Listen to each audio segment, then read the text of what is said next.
Dari, hello. It's Thursday morning, and this is designed to be a progress video, which is quite rare, and it may possibly turn into a Mikrotik fanboy video. What you're currently looking at is the lovely Mikrotik router firewall switch, and this is, can we see that? It's the RB750GR3 Mikrotik hex.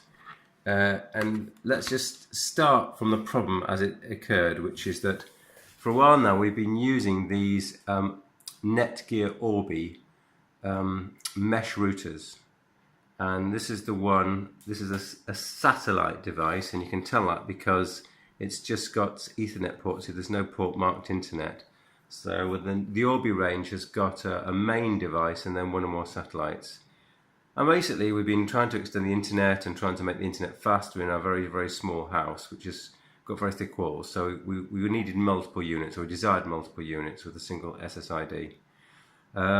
We spent hundreds of pounds on these devices, and unfortunately things just haven't worked.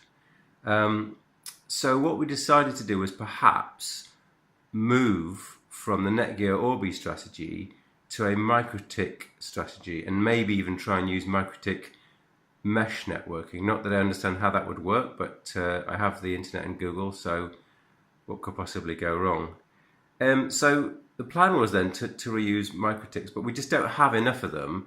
And in our new, very economical lifestyle in England here, we want to reuse as much as possible. So it's come to my attention that the current firewall is running on a Mikrotik.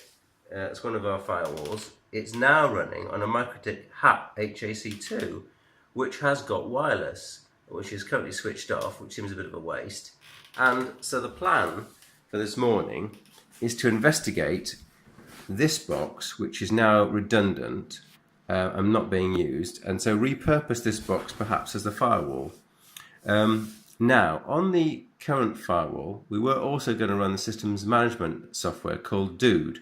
And you'll see that this Microsoft HAC2 has got the USB key inserted because it needs storage.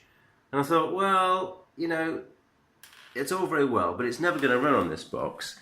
This box, let's remind ourselves, is the RB750GR3.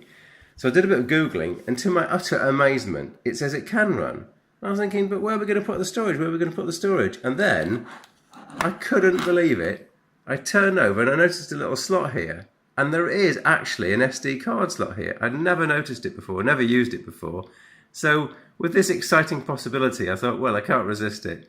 So the plan for this morning, the initial plan for this morning, is to back up the configuration of the HAC2, switch it off. It is performing quite a lot of front-end firewall. There are other firewalls in the house, but this is one of the principal ones. So we're going to back this configuration up to an ASCII file, switch it off. That means most of the house infrastructure will stop working, but a part of it will still be working enough so I can then reconnect this device and import the configuration. Now, as I sort of gush about the Mikrotik, there's several different ways to do this.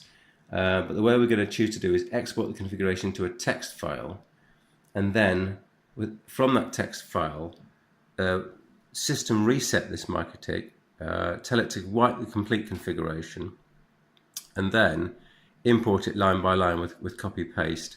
There are some lines that are machine dependent, for example MAC addressing, so I don't want to screw it up.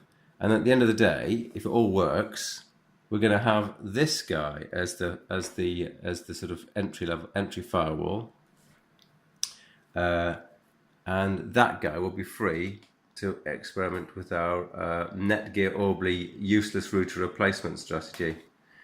Okay, let's give it a go and see if it works. Thanks for watching.